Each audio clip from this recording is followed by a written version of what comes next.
Iran is making its way into the nuclear club in the sense it envisions from the gate of ambiguity based on the assertion that Iran is a nuclear state in the civilian sense and the denial of the pursuit of nuclear weapons. Iran's nuclear policy, based on the essential element of ambiguity, stems from a clear strategy among Iranian decision-makers specifically regarding what Iran wants from its nuclear program. Iran's nuclear rhetoric, which seems contradictory when it sometimes emphasizes adherence to international treaties and denies an intention to develop nuclear weapons, and at other times threatens to withdraw from the Nuclear Non-Proliferation Treaty and the International Atomic Energy Agency, is both complementary, because in both cases it is in the interest of nuclear policy. The first discourse contributes to easing the pressure, while the second makes those who are tempted to abort Iran's nuclear development count 1,000 accounts for its action, both of which give Iran the time it currently needs to reach the nuclear threshold. This policy, which deals with the Iranian nuclear project that Iran wants to establish in the Arab Gulf region, and the threat that this poses to the security of the region from concerns at the local and global levels, called on the United States of America to intervene to influence to stop this project, or maneuver to cover it up, perhaps as a reward for Iran for its assistance to America in its war on Afghanistan and Iraq. The important thing is that Iran's policy as a result is influenced by these regional events, so these events can be divided into two parts: positive events and negative events. First, positive effects on Iranian policy in the Middle East. Iran's cooperation with the International Atomic Energy Agency, IAEA, by opening its nuclear facilities to periodic inspections by the IAEA is one of the most important positive effects on Iranian policy so far, as it has signed the Treaty on the Non-Proliferation of Nuclear Weapons, NPT, in addition to the additional protocol to the treaty, which obliges it not to seek nuclear weapons, allow international inspectors to unannounced inspections of its nuclear facilities, detect uranium enrichment programs, and provide a list of its nuclear-style imports.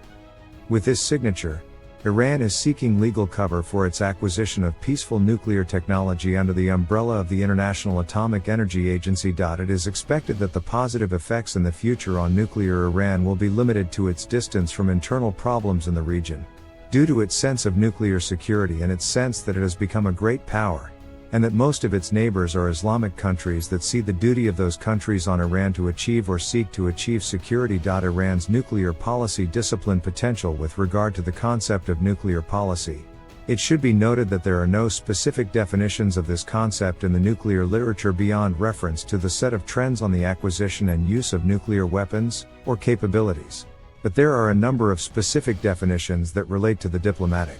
economic and military use of nuclear energy internationally, regionally and domestically. It can also sometimes be defined as those political orientations that are associated with the acquisition or attempt to acquire nuclear technological power or capability, as well as policies to shape and prepare the appropriate international, regional and local environment to achieve those trends. Nuclear policy may reflect the availability of the political basis for the acquisition of nuclear capabilities and technologies. And if we return to the disciplinary role of nuclear policy and the impact of that discipline on Iran's defense policy, this can be studied by identifying the following. The role of nuclear capabilities in reducing Iran's security concerns. Nuclear weapons are double-edged swords. They can be used to prevent new wars, and they can lead to mass destruction. In between, Iran can reduce these fears if it acquires a nuclear weapon, as once it acquires a nuclear weapon, the country that possesses it feels the highest status and sense of security that gives it political freedom from obtaining deterrent power.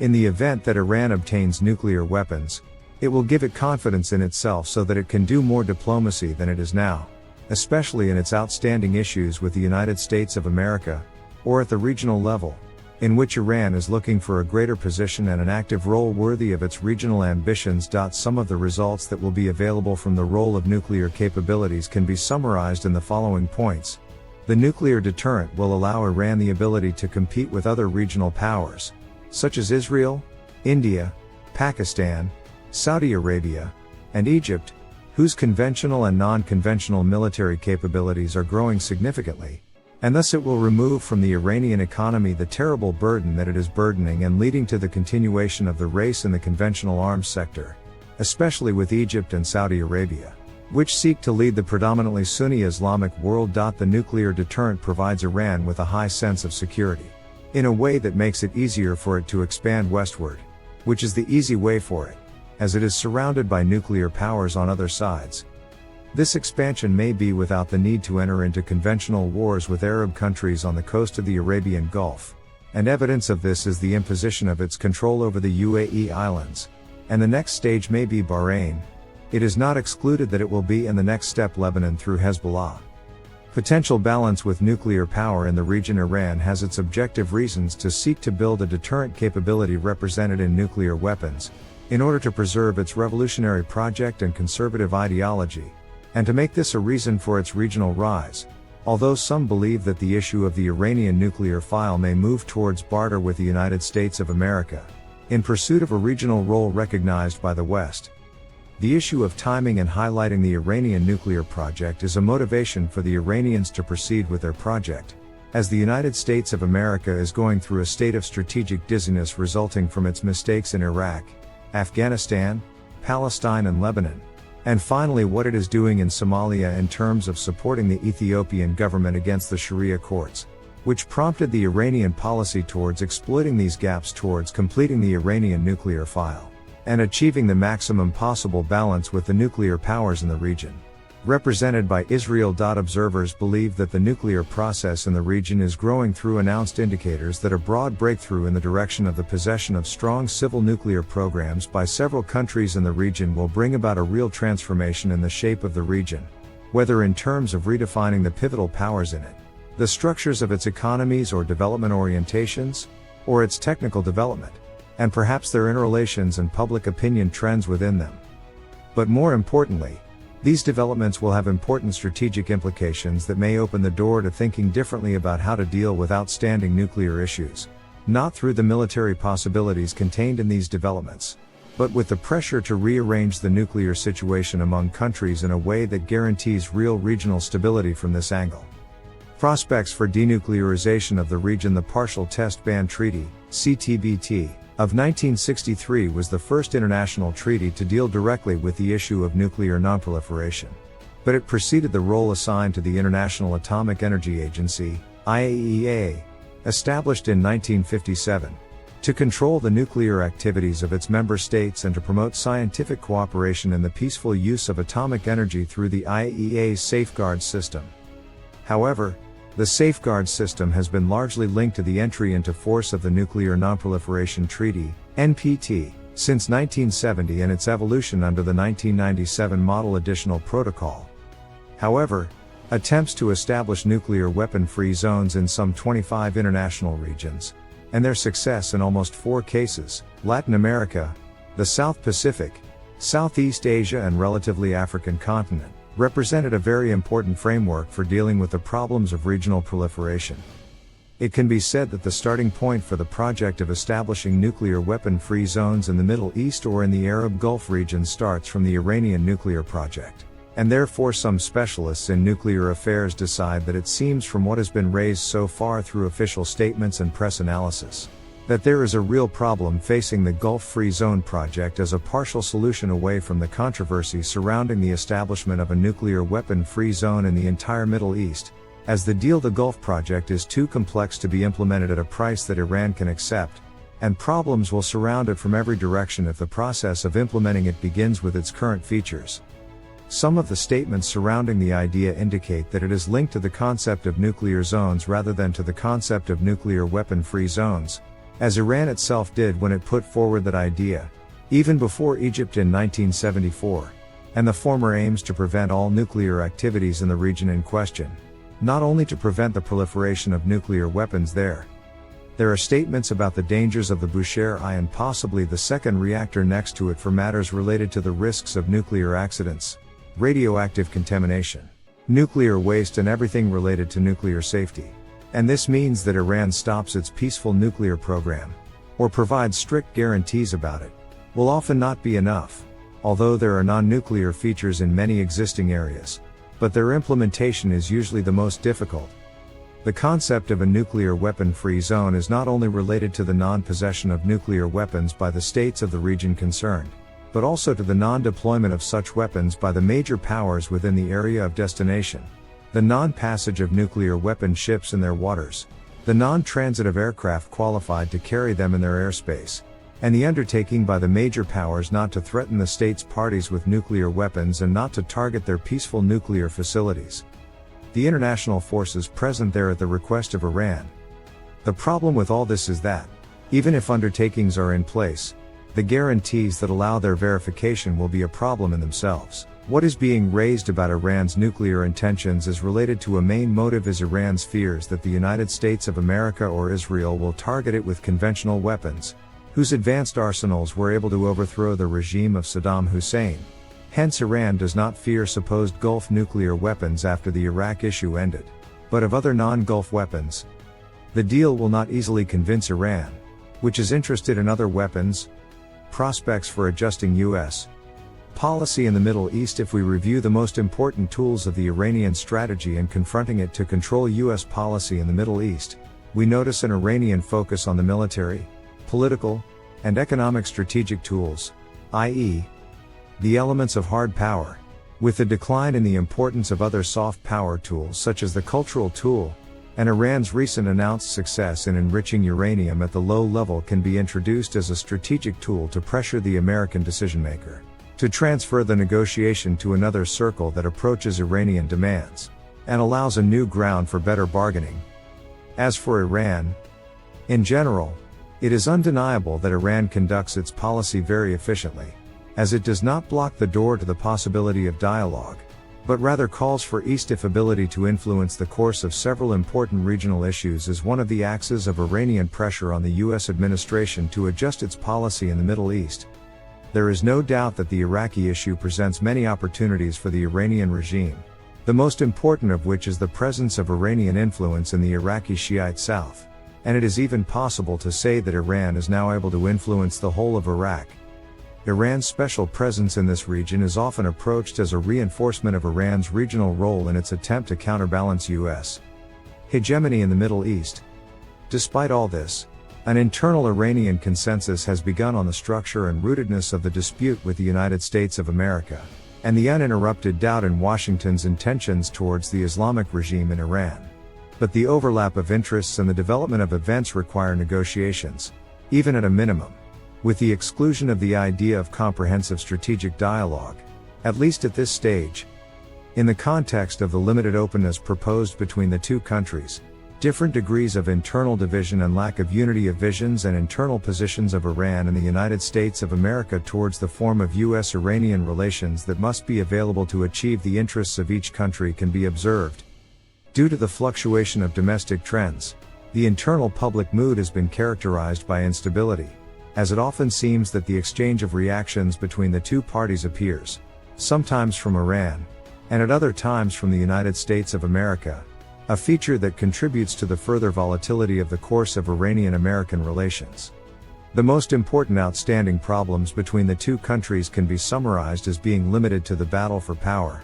It is represented in trying to prevent Iran from any possibility that may lead to the development of its military capabilities, especially nuclear ones. The negative effects of Iranian policy in the Middle East. The potential Iranian threat to the security of the Arab region. The problem of the current stage is that the Iranian threat, from the point of view of major Arab countries, this time is not just a threat to the interests or security of countries in the understood sense, but has become a reality, as Iran, according to certain estimates, is seizing Iraq, and supports its influence within some Arab countries such as Lebanon based on political forces associated with it, and penetrates strongly into the internal Palestinian affairs, and sees its ability to disturb its neighboring countries internally as a card of strength, and seeks to possess nuclear weapons that are worrying for countries. The region, which presents itself as a regional superpower with a vision of the status of the region, can be negotiated with the United States of America. There is specific information about the extent to which Iranian influences have reached inside Iraq. Other perceptions about the rush to strengthen strategic relations between Syria and Iran, and data about Iran developing Hezbollah's capabilities in Lebanon, or establishing relations with forces inside Yemen. In addition, the issue of the Iranian nuclear program seemed like an international crisis taking place in the Middle East, as meetings and contacts related to its administrations were taking place between Iran and various Western parties, and the roles of Russia and China in dealing with it seemed more influential than the roles of the parties to the region, and the frameworks proposed to solve it were based on calculations related to the interests of major countries and the so-called international security, and it seemed that the parties to the region, at the same time, were ostensibly not interested in what was going on and that they did not have communications or formulas based on their own assessments of the impact or implications of that case for the security of the territory, notwithstanding the following. That problem will have very important effects on Arab national security, whether it is solved by peaceful means or leads to an armed clash between the United States of America and Iran. Iran's possession of a nuclear program, a general deal between it and the major powers, or the outbreak of war in the region. It will change some features of the map of the region. The Iranian response may take many forms, including Iran's indiscriminate bombing of Israel through Hezbollah, which could lead to an escalation of violence between Israel and neighboring countries, Syria and Lebanon. On the other hand, Iran may strike U.S. air bases and naval vessels in the Arab Gulf states through the use of surface-to-surface missiles, which portends the possibility that the expected direct confrontation between Iran and the United States of America will turn into a regional war with many consequences, including pushing Iran to close the Strait of Hormuz, which hinders the flow of Gulf oil to Western countries and the United States of America, as well as it may target foreign ships, which would affect shipping traffic in the Gulf, and thus the stability of oil markets, which will negatively affect the economies of the Gulf Cooperation Council countries, which depend mainly on oil as an important source of national income. On the other hand, Iran may target U.S. interests in the region, whether embassies, companies, factories, or even individuals. Direct threats to the security of the Arab Gulf states. There is no doubt that Iran's possession of nuclear weapons would affect the stability of the Gulf region from two angles. The first is to perpetuate the existing imbalance of power,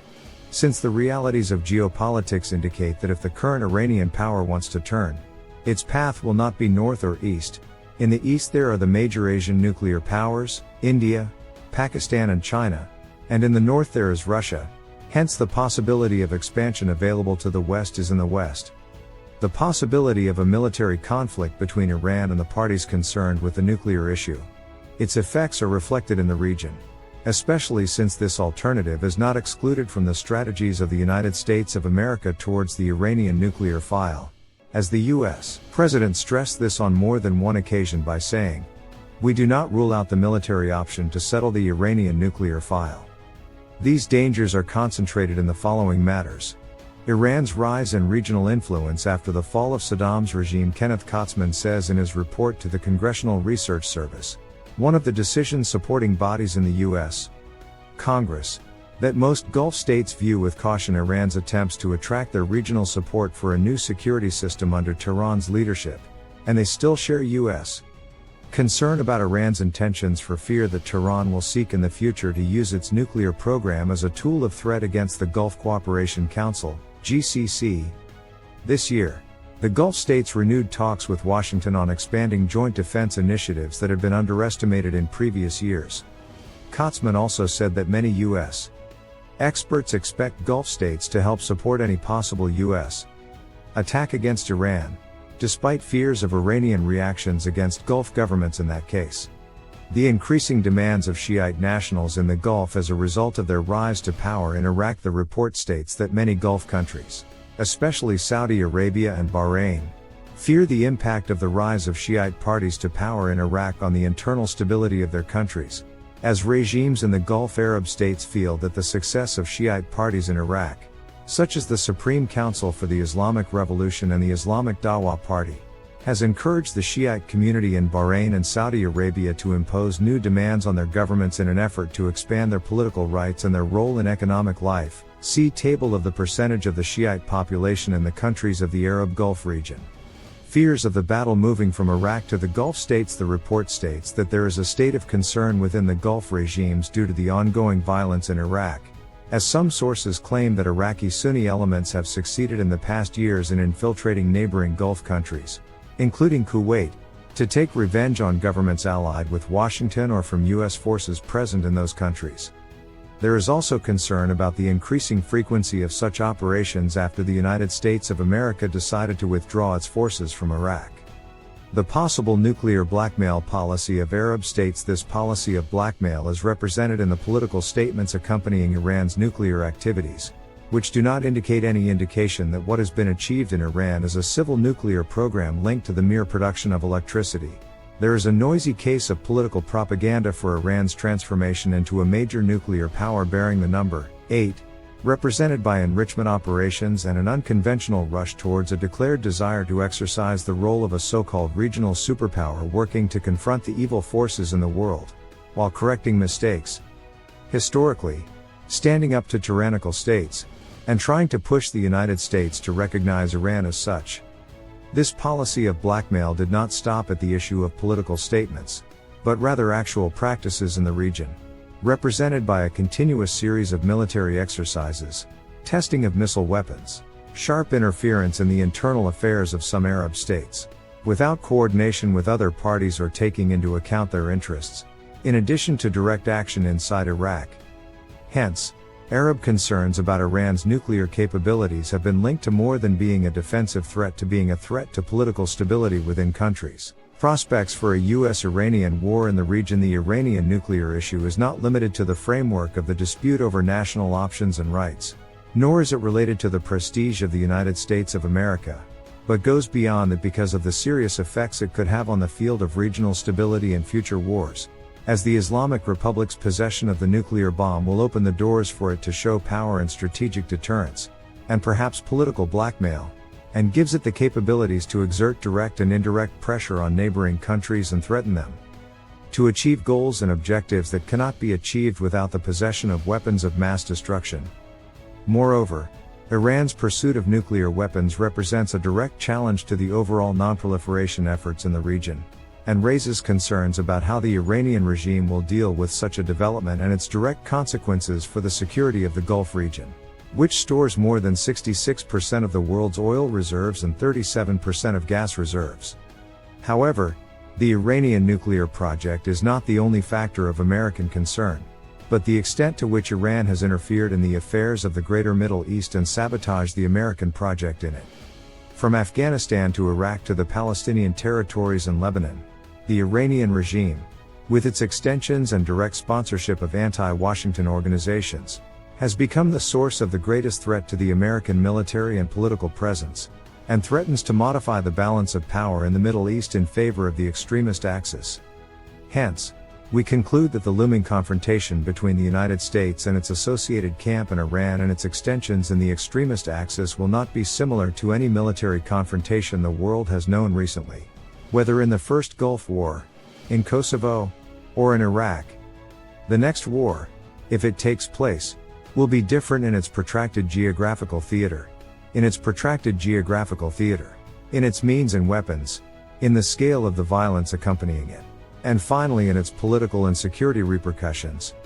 Direct targeting of the security of the Arab Gulf states. Iran's quest to acquire a nuclear weapon is not limited to the fact that this quest represents the other side of the coin for the aspirations of Iranians and their aspirations for a major role in this region, but also that the nuclear armament of any country in the world is accompanied by the imbalance of power and the recovery of the phenomenon of terrorism.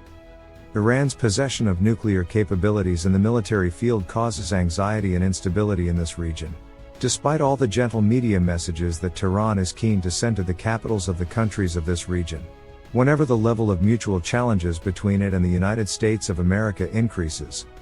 when Arabs in general, and the people of the Gulf in particular, hear threatening statements issued by some Iranian religious and political leaders, they have every right to have whispers and fears about the possibility that Iran may acquire nuclear weapons, and that they have every right to feel that they are threatened by the enormous investments in their countries and their economic prosperity, as well as their security, independence and stability. When the peoples of this region, its regimes and its countries also hear an Iranian militant calling for the export of the revolution pointing his hand towards the Gulf region, it is natural that they do not hesitate to seek external protection, even if this protection is required to protect the United States of America, and even if it is necessary to give facilities and bases to American forces. All this is instability, leading to insecurity and the resurgence of terrorism in a region whose peoples and investments in economic, cultural and civilizational renaissance are the main demand of its peoples. Threatening strategic objectives in the Gulf region. First of all, we must define strategic objectives in the Gulf region, which can be limited to major cities, airports, desalination plants, transportation contracts, population centers, and dams. Compared to Iran's missile capabilities, we find that all these targets are within the range of those missiles, and therefore Iran is able to threaten any of these targets and hit it effectively. So the Iranian threat must be taken seriously. Targeting oil fields in the Gulf region. The other strategic goal is the oil fields, and what distinguishes this goal from other strategic goals is that its impact on the global economy is greater, as targeting it can change the course of things in the regional and international arena, and other countries may enter into the conflict and complicate matters, and lead to the development of the crisis, and the situation turns from regional to global, and becomes a global war. This is what Iran seeks, and even bets on. And therefore Iran will not hesitate to target the oil fields with the first shot fired at them for the following reasons. Ease of targeting oil refineries due to their large size and the possibility of destroying them. The proximity of oil fields and oil refineries to Iran, as most of these targets are located on the Persian Gulf. Iran's possession of surface-to-surface missiles, which can reach all targeted targets. Customers can be used to do the job. The destruction of these strategic objectives has a direct impact on the global economy, and the possibility of involving other poles to stop the battle or relieve pressure on Iran. Indirect targeting of the Arab Gulf states. Iran's intentions may not actually be directed directly towards the Gulf countries, as what is certain is that it is currently thinking only about what it considers the Great Satan who has become on its borders from the east and west, and because it has strategic missile capabilities that allow it to strike U.S. forces in Iraq, Afghanistan and the Gulf, and can hit Western naval forces with anti-ship missiles, and close sea ports with anti-ship mines, which may lead to the closure of the Strait of Hormuz to navigation, which is an indirect targeting of countries. Arabian Gulf. Targeting U.S. bases in the Gulf region. Iran is much more than a potential nuclear power, a country with a broad production base and a history of concealing its activities dating back to the days of the Shah. And even if the United States can stop Iran's nuclear weapons program for some time, it will take a repeated bombing plan to disrupt the entire Iranian effort. It is much easier to hide biological weapons programs from nuclear weapons programs. Iran can counter-bomb the interests of the United States, its allies in the Gulf and Israel using various methods, and Iran also has the ability to fight for a long time and wage wars of attrition. Examining military strategy, which cannot be ignored. Even if the United States is the target for Iran, Tehran does not have the ability to strike the American homeland, but rather threaten its interests in the region, see Annex to the U.S. military forces in the Persian Gulf. Targeting waterways in the Gulf region. Targeting waterways in the Gulf region is one of Iran's most prominent cards in the event that its nuclear facilities are targeted. This is through its control of the Strait of Hormuz, which is called the epicenter of international navigation, as it is one of the most important international sea lanes for oil tankers, and its impact on the international economy and the rise in oil prices to levels that cannot be predicted in the event of a naval blockade on the Strait of Hormuz, and its impact on international navigation, and what it may cause to prevent the passage of between 15 to 16 million barrels per day of oil, which is equivalent to 25% of the total global demand. Environmental impacts on people's lifestyle in the Gulf region. The proliferation of nuclear capabilities has led to environmental impacts, such as those resulting from poorly designed or poorly managed power plants, the problem of nuclear waste discharge, which has posed various problems related to nuclear accidents or nuclear contamination, the problems of smuggling, appropriation and trafficking of nuclear materials, as well as the potential repercussions of political or regional instability around the world due to international and internal armed conflicts in relation to damage to nuclear installations. Possible problems of nuclear accidents. The proliferation of nuclear capabilities creates risks that go beyond the risk of acquiring nuclear weapons, which present additional dimensions that can be identified as follows. Political risks related to the tensions and political pressures that could be led by concern about the possibility of nuclear-capable states moving towards nuclear weapons, creating a permanent state of regional anticipation or mutual suspicion. Military risks related to the nature of nuclear installations as vital targets. There may be serious possibilities of attack on nuclear reactors in the event of war or acute tensions, as well as the possibility of dumping radioactive nuclear waste for hostile purposes in situations of armed tension, which has raised concepts such as radiological weapons and radiological warfare, which are inherent threats in regions experiencing the proliferation of nuclear capabilities. Other risks: there is a type of risk related to the proliferation of nuclear capabilities, linked to the security of nuclear facilities, equipment and materials under normal circumstances, and in the case of political instability within states as posed during the dissolution of the former Soviet Union, and the associated problems of control of nuclear forces and capabilities. In theory and practice, problems such as the seizure or smuggling of nuclear materials or equipment by various elements or groups have been raised for trafficking or use according to sensational concepts, such as the nuclear black market or nuclear terrorism. In light of this, the Gulf Cooperation Council countries are at the forefront of countries that will be directly damaged by Iranian nuclear weapons, as the Bushehr reactor, which is one of the most important facilities of the Iranian nuclear project, is located on the western part of the Arabian Gulf, and this reactor relies mainly on technologies imported from Russia, which does not have guaranteed nuclear safety elements, nuclear armament, and complementing it with less secure nuclear machines. The Gulf states are therefore in the crosshairs of a leak. The position of nuclear capabilities in Iran's perception of its regional role: there is no longer any doubt about the Islamic Republic's pursuit of nuclear weapons capabilities, driven by a sweeping ambition to become the dominant regional power in the Islamic arena and thus rise to the level of equality in dealing with major powers. Perhaps this ambition is precisely what makes the Iranian case completely different from that of North Korea. While the latter seeks to acquire nuclear capability to consolidate its isolation from the outside world and continue to implement its hardline domestic policies, Iran aims to expand regionally and consolidate its hegemony over the region. To achieve its strategic aspirations, Iran is betting on the emergence of radical changes that affect the balance of power in the Middle East. So Tehran is trying to take advantage of the Palestinian-Israeli conflict, as well as its use of the Lebanese and Syrian card. It moved its influence in the Persian Gulf and, more importantly, benefited from its intervention in Iraq. The combination of these factors, a tendency to hegemony and a desire to upend the status quo in the region, coupled with the development of a nuclear program, is undoubtedly cause for concern and raises further concerns.